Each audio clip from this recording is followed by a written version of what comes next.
kwa baraza na kwa CMT na kwa watendaji wa kata.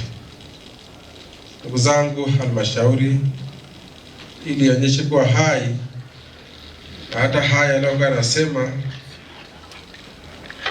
naibu aliongea, tunaona mheshimiwa wajumbe, mwenyekiti wakaanza kunyanyua kumpongeza mkurugenzi kwa diary nzuri za kisasa. Msingi wake ni mapato. Karibu kupongeze mheshimiwa mkurugenzi. Wenzetu wakati wanakuja na zile zinaitwaje, hata sijui jina lake. Short hand. Jamaa walikuja na diary nzuri zilizoandikwa majina yao na kata zao, lakini sio diary tu na kalamu. Sasa mmoja akaniambia, mheshimiwa, naipataje? Sikunigawie. Nikamwambia hapana, hebu isome vizuri, utagawaje hapa? Hadi imeandikwa shayo, wewe kigawe utagawaje? Kwa hiyo tupongeze sana CMT chini ya mkurugenzi kwa huduma. Ndugu zangu, msingi wa haya yote ni mapato. Na tukiangalia kwenye taarifa zetu za mapato tumefanya vizuri, lakini si vizuri sana. Niwaombe sana waheshimiwa madiwani, mtoe sana ushirikiano. Mapato haya yanapatikana kwenye kata zetu. Hakuna chanzo ambacho hakipatikaniki, kinapatikanika tofauti na kata zetu. Vyanzo vyote vya mapato, vyote vyanzo vinapatikana kwenye kata zetu.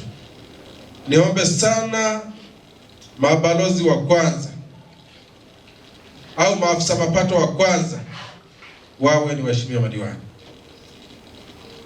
Diwani utoe ushirikiano, kwa sababu mapato haya na vyanzo hivi tutapitisha kwenye bylaw zetu za halmashauri ya manispaa ya Singida. Na mapato tukikusanya ndio haya tunapeleka kwenye maboma mliokuwa mnasema, tunapeleka kwenye shughuli za uendeshaji wa halmashauri, tunapeleka kwenye miradi mbalimbali. Kwa hiyo niombe sana halmashauri ya manispaa ya Singida sote tuwe maafisa mapato. Mkurugenzi, huisha timu zako za mapato zifanye kazi, na ninaamini bado tuko nusu mwaka, tutafikia asilimia zinazotakiwa tukishikamana vizuri. Kwa hiyo niwaombe sana wajumbe wote wa CMT na timu zile za mapato zikafanye kazi ipasavyo. Lakini leo wako hapa watendaji wa kata, na wenyewe ndio wasimamizi wa watendaji wa mitaa na watumishi wengine mbalimbali kwenye kata zenu. Watendaji wa kata, ninyi ndio maafisa au wasimamizi wa mapato. Kumekuwa kuna ukwepaji wa kuto kutekeleza majukumu haya kwa watendaji wa kata kana kwamba sio majukumu yao. Niwaombe sana watendaji wa kata, saidieni kwenye suala la mapato. Ninyi ndio mnaweza mkaona ujenzi unakofanyika, ni wajibu wako kuuliza kibali cha ujenzi. Wewe ndio unaweza kuona upotevu wa mapato, ni wajibu wako kuuliza mapato yale na hatimaye kusanyike. Kwa hiyo niwaombe sana watumishi wote wa halmashauri ya manispaa ya Singida, bila kujalisha vitengo vyenu, tukishirikiana na waheshimiwa madiwani, sisi sote ni timu ya mapato. Ili tukilichukua mambo madogo madogo ya kufunika maboma, kumrahisishia mkurugenzi utekelezaji wa bajeti yetu ya 25-26 kwa ile miradi ambayo bado haijatekelezwa, tutaitekeleza vizuri. Kwa hiyo niwaombe sana hili tulizingatie na tusimame nalo kidete. Zaidi sana ndugu zangu, tuendelee kushirikiana na kupendana. Tuendelee kushirikiana na kupendana huku tukichapa kazi ipasavyo. Tunashukuru sana kamati ya ulinzi na usalama. Imekuwa chachu ya mambo mengi, hata kwenye hilo ukusanyaji mapato.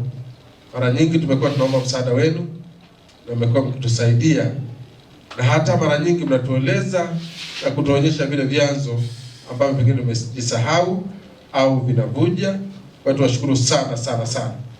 Lakini tunashukuru sana kwa ulinzi mzuri, maana haya yote ya kukusanya mapato msingi wake ni amani. na dasi tupelekee pia salamu zetu kwa mheshimiwa wetu wa wilaya, mwenyekiti wa kamati ya ulinzi na usalama. Mwambie tunamshukuru, tutaendelea kuomba ushauri wake kwenye mambo mbalimbali. Lakini ndugu zangu, niendelee kuwasihi sana, tuendelee kuwa wamoja kama baraza, na hii itakuwa ni baraza lenye afya sana tukiendelea kwa wamoja. Lakini tutapokuwa wamoja, tukumbuke kutekeleza wajibu wetu wa kuleta au kusogeza maendeleo kwa wananchi wetu. Viongozi wangu wa chama, mimi niwashukuru sana.